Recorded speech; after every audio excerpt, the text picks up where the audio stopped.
I've been doing a little bit of research to find out more about fracking in Kent, and I found out that there are 5 companies who have been given licences to explore for shale gas by the Department of Energy and Climate Change. Interestingly, I've discovered that there are, should I say, licences being issued for exploration to find shale gas in East Kent.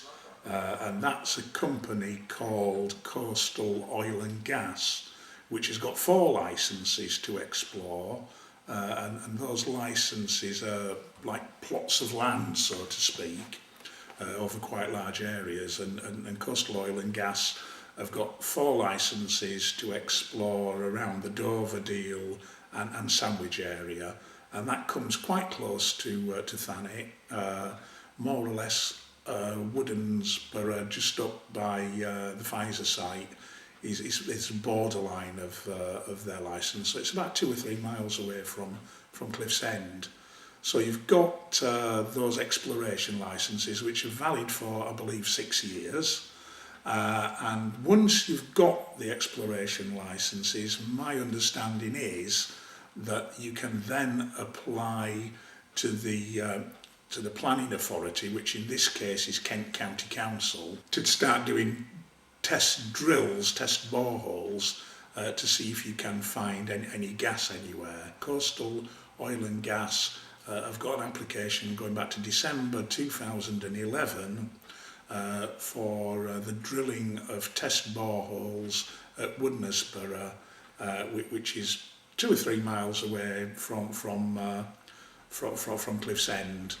I spoke with Kent County Council just a couple of days ago just to find out what's been happening, and I was told by the planning officer that as of yet Coastal Oil and Gas have not started doing any drilling, and they need to contact Kent County Council before they do start work on site. Coastal Oil and Gas have obviously spent a lot of money getting the licences from the government, and a heck of a lot of money if you look at the paperwork that they submitted to Kent County Council on getting permission to do the drilling.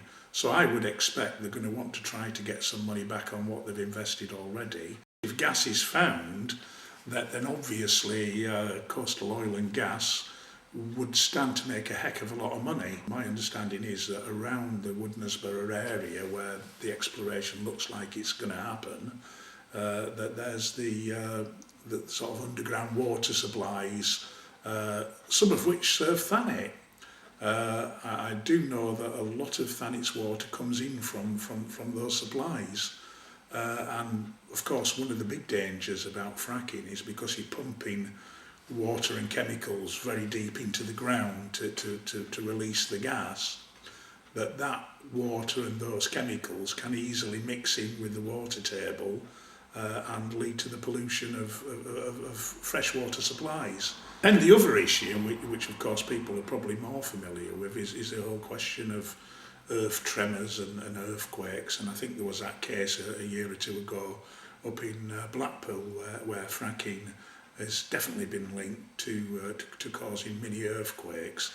And the interesting thing here is that, of course, East Kent already has earthquakes. In 2007, there was the Folkestone earthquake, which caused quite a little bit of damage to properties at that time. And then there was a much smaller earthquake in 2009.